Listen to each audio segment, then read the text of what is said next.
Hello and welcome back to a new video, and it is the episode 1 of football news this week, Fntw. All we're going to discuss today is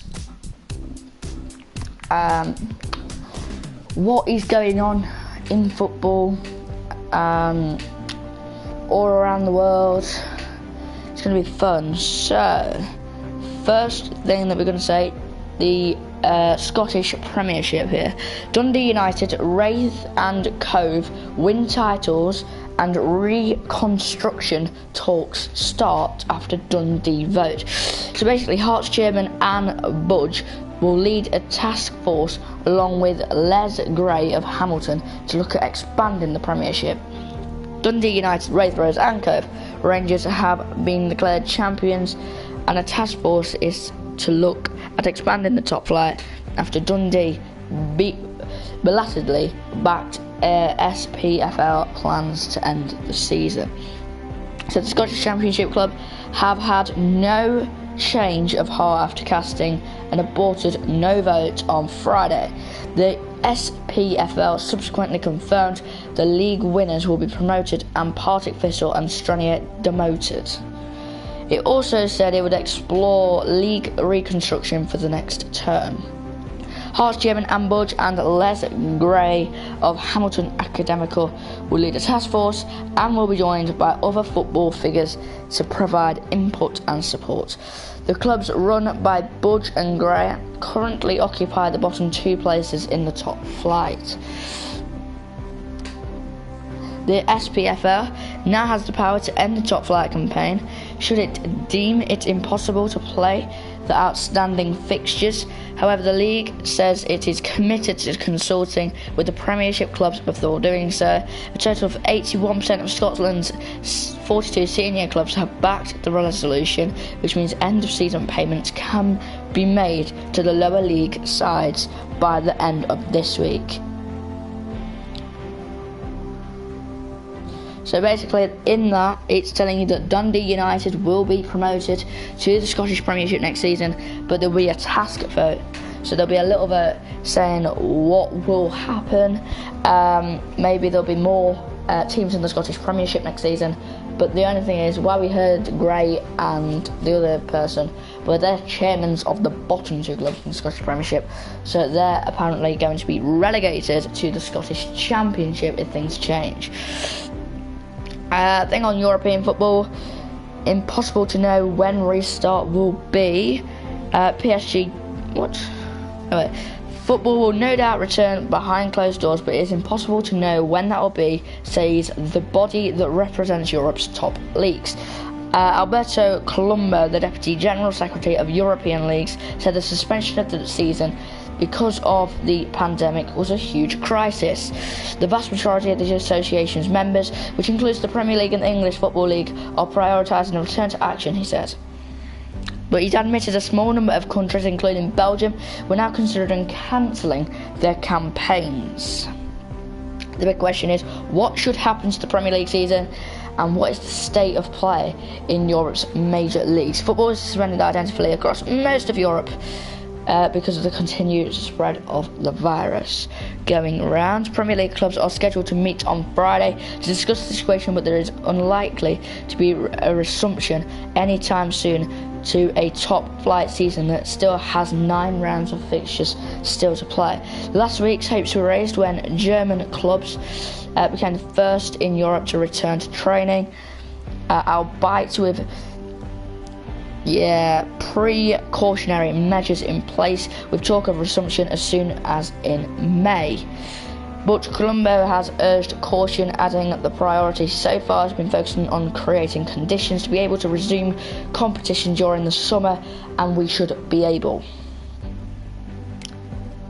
That's just a bit latest on that for you.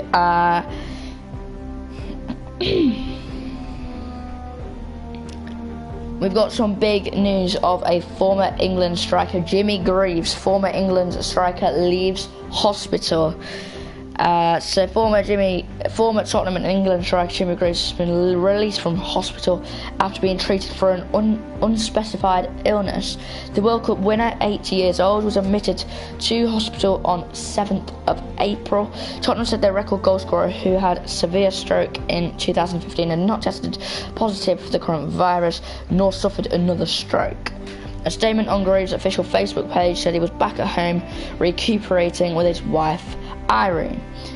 It added, "He has been very ill and we are hoping he'll be fine going forward in life." Greaves, who scored 266 league and cup goals for Tottenham, began his career at Chelsea and also had spells for West Ham and AC Milan. So that's a bit of news about Jimmy Greaves. But this is a good one about a potential takeover. Newcastle United takeover deal worth 300 million close. So Mike Ashley took charge of the club in 2007. The Newcastle United takeover has moved a step closer after the new documents show owner Mike Ashley has entered in a large agreement with potential buyer Amanda Staveley. Financier Staveley is leading a bid which involves Saudi Arabia's Sovereign Wealth Fund and the Reuben brothers. It is understood to be worth £300 million. The 31-page charge agreement lodged at Companion's House lays the legal groundwork for a potential deal to be completed. The documents include details of a £150 million claim related to Staveley's firm, PCP Capital Partners, and it is long-running legal case against Barclays Bank, the PLC. Barclays obviously used to be the the sponsor of the English Premier League, the EPL. The Premier League has also been informed of the potential deal and is understood to have begun the process of carrying out checks under its owners and directors' tests. Newcastle could be getting a new owner. It is so close.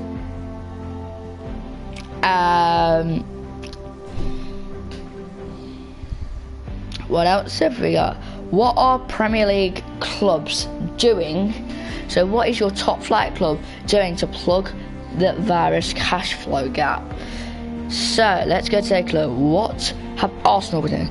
Arsenal's excessive team will waive more than a third of their earnings over the next 12 months, while all other employees are to receive their salaries in full. The club will not be using the government's job retention scheme. Casual workers will be paid for the remaining 4 home matches, as well as being paid again should the games be rearranged. That's just what Arsenal's been doing during this time.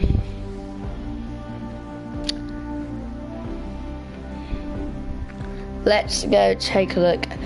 Kenny Dalglish, the virus recovery going well for Liverpool legend. Kenny Dalglish was with his daughter Kelly Cates.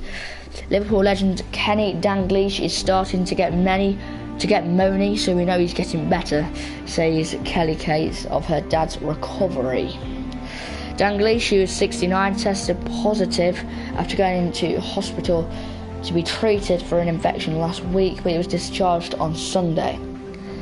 He's doing alright, Cates said while presenting on BBC Radio 5 Live. My mum's got a patio that needs jet washing, so we need him up and about as soon as possible. She added, he's good.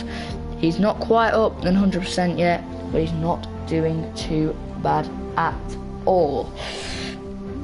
Which is nice to hear.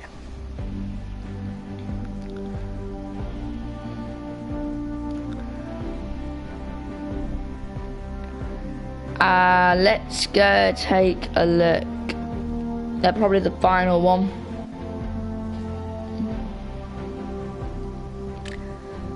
Maybe it could be the final one. I don't know. Let's go take a look at some championship news here. Ex-Villa and Birmingham player Wiley unfortunately dies. That's some sad news from a day ago. Leeds legend Hunter in hospital. the EFL are saying that the EFL season can be finished in 56 days. That's quite a lot. So the next video that we're going to do is on the championship, the big championship quiz. 24 quizzes for all 24 teams. If you've enjoyed this video, go to slap a like on it, subscribe, and when football is back on, we'll have a lot more to talk about. Everyone, stay safe. Thank you.